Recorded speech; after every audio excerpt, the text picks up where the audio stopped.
Yes, we're looking to find out why people in America seem to be having long-term effects from concussion, and yet we don't seem to see the same problems amongst jockeys. Jockeys have the highest rates of concussion of any athlete in the recorded literature, and therefore if concussion created long-term problems with dementia, we would expect to see lots of jockeys who were demented, suicidal, and had CTE, and we don't seem to see that. So when we started discussing research in this particular area, I talked to my American colleagues and my Australian colleagues, and we decided that this was a very good area to start looking at this particular problem. So we started a longitudinal cohort study to look at retired jockeys and to see whether they're any worse off compared to a normal population of controls.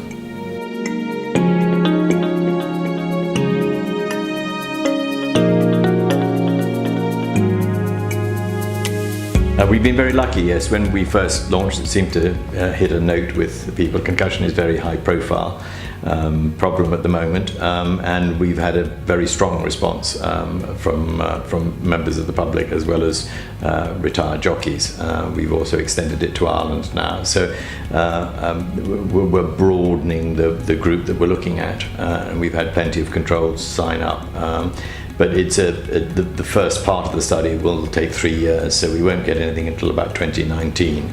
But by that stage, we hope to have screened about 250 people, and within that group, there will be matched controls. The difference with our study and most other studies is that within the jockey population, there are a large number of girls.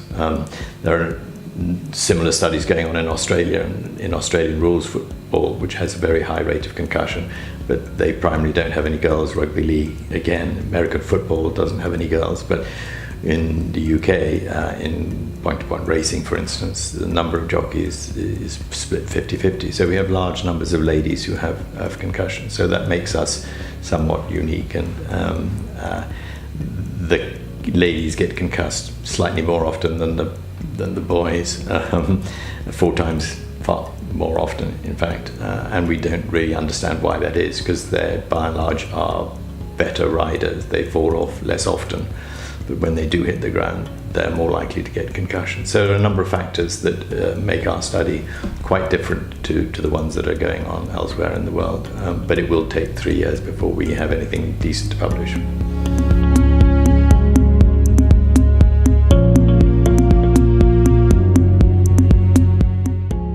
Nobody really understands it. It's recorded in lots of different sports, but most other sports, they are girl only and boy only. So there is women's football, soccer as it's called in the States, and there is women's rugby union. And when you look at them, the published literature shows that the rates of concussion in the ladies' game, if you like to call it that, is around 2 times that of what it is in the male game. So that's girls competing against each other compared to boys competing against each other. When you look at the environment of racing, where you have boys and girls competing side by side on the same ground, so they're getting the same speed over the same ground, all sitting on horses, clattering to the ground, we find the rate is nearer 4 times. And there have been lots of different explanations for this, but nobody has come up with a sound reason. I suspect it's just going to turn out that there will be a genetic factor that determines that girls are more sensible, and when they get concussed, by and large, they feel they should stop doing what they're doing, whereas the boys just carry on regardless, and that may be a bad thing.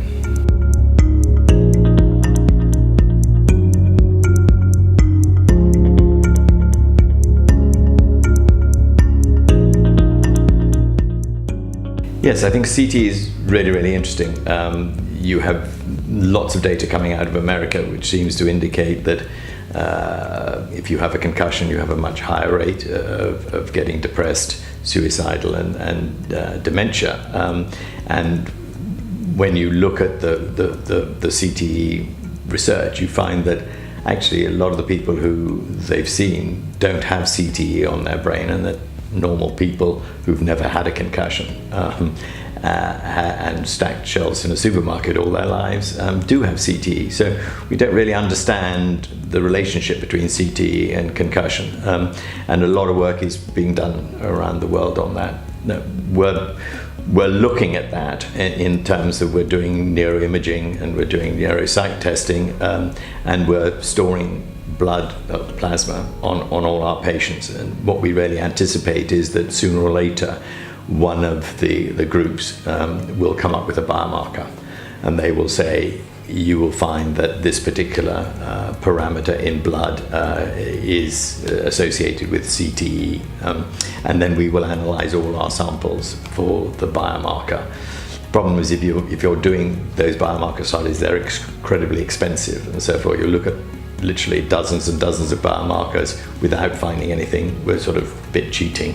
We're keeping the plasma, waiting for somebody to come up with a biomarker, and then we'll come to it. So yes, that is an area of great interest to us, to be able to diagnose CTE during life.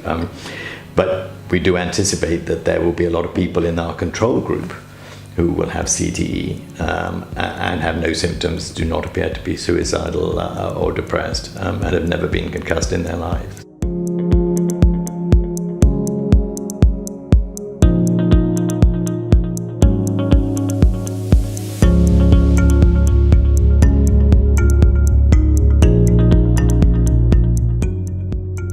Berlin is yet another watershed in the way in which we look at concussion, and they have a number of different questions that are being addressed. And I'm associated with 3 of the questions, one of which is, is there any treatment modality for concussion that has proven to be worthwhile? And in the initial review of the research, which is everything that's been published, came up with over 3,000 articles. So 3,000 articles have been associated with, but when you actually hone down onto those that are actually controlled studies, there were 5. Okay, out of the 3,000, only 5 came up to scratch, and they were of variable quality.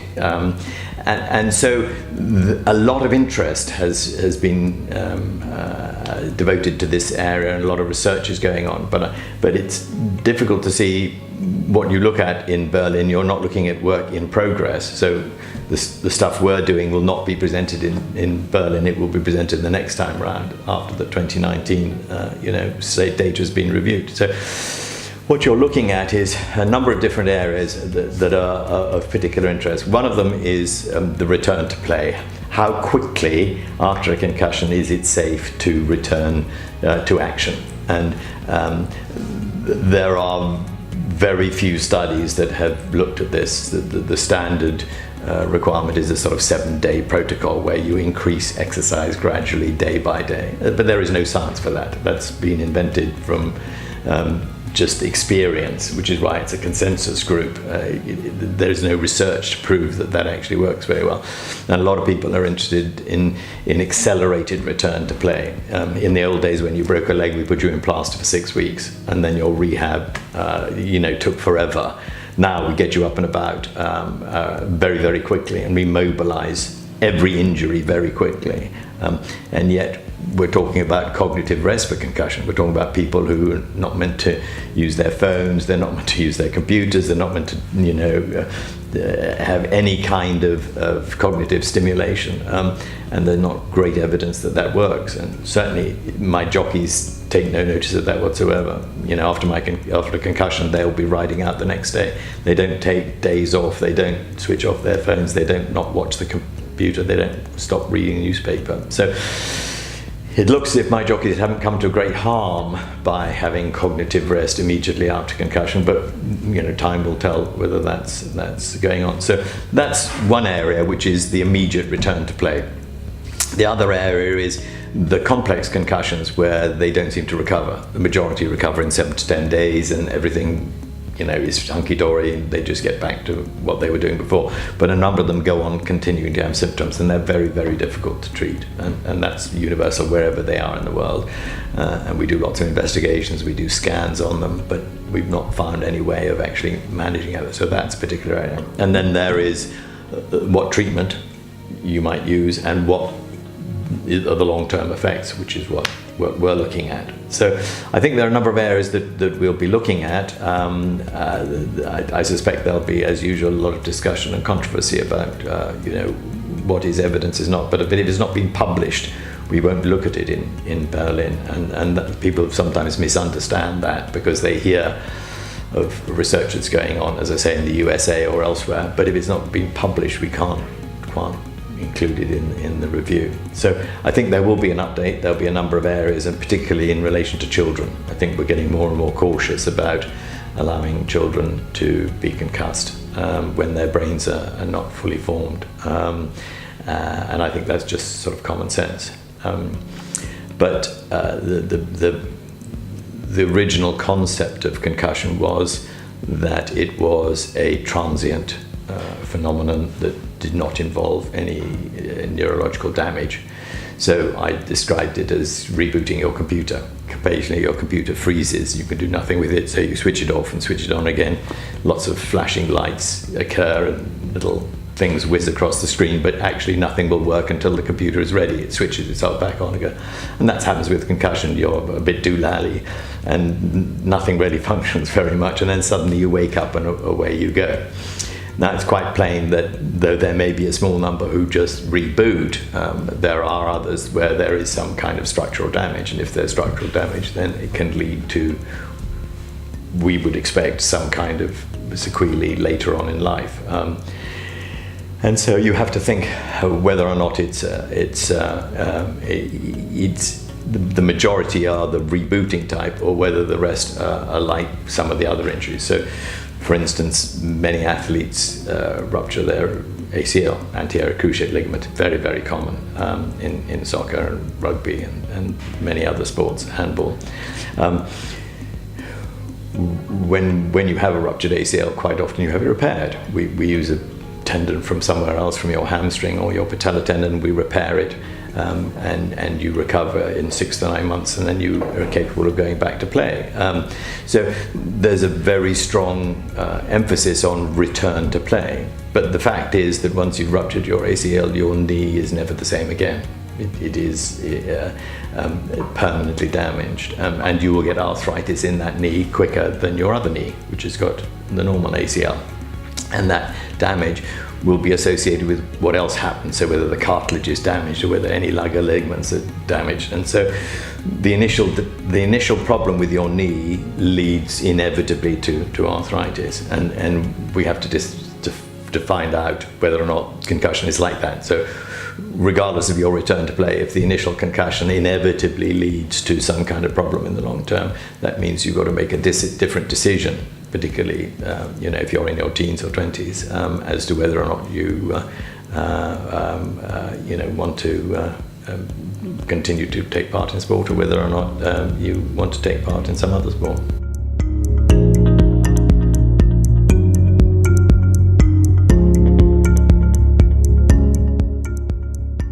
I think people are always worried that this kind of research is trying to ban sport, and we're particularly interested in boxing, for instance, and the boxers are always very keen to participate, but they're always deeply suspicious that you're trying to ban their sport. And the answer is that's not the intention of any of this research. What we need is information so that people can understand the risk. There's a risk in crossing the road, there's lots of genetic risks with cancer, and you have to be in a situation where you make up your mind whether you want to take that risk. And that's what we're doing. We're going to say the risk of having long-term problems with this is the equivalent of having 3 chest x-rays or 1 flight to New York, or there have been very high-profile cases recently. For instance, Angelina Jolie has a genetic marker which is well published, which leads the chances of her having breast cancer very high indeed. She took particular action. That's not mandated. She chose to take that course of action. Not everybody else does it, but she had the knowledge. We gave her the knowledge. This is your genetic marker. This is your risk. You know, do you want to do anything about it? And that's what I'm anticipating. What we'll be able to say. What we'll say is, you have a genetic marker that means that you're much more at risk. And I divide them into wooden heads and glass jaws. So if you've got a wooden head genetic makeup, you can be bashed over the head as many times as is conceivable, and you'll come to no harm. You know, you eventually will turn out and you're fine and frisky. And I'm hoping that most of my jockeys are wooden heads in the sense that they have survived in an environment where survival of the fittest means that they come out without any problems at the end of the day. If you're a glass jaw person, you get a quick bang on the chin and you go down and you're unconscious. And by and large, they get weeded out of sports because you just can't carry on. But most people who are involved in sport have had friends or people who are like that. You have a scrum and you get up and the same boy at the bottom of the scrum is unconscious in the ground, and eventually he has to give up. And those individuals have a genetic marker that may well lead to more problems in later life. And you merely say, look, sunshine, you haven't got the wooden head marker, you're much more at risk of ending up, you know, having problems. Do you still continue on to be a prop forward, or, you know, a jockey, or whatever it is? So it's all about knowledge and assessing risk, and then giving the individuals the opportunity of making up their own mind.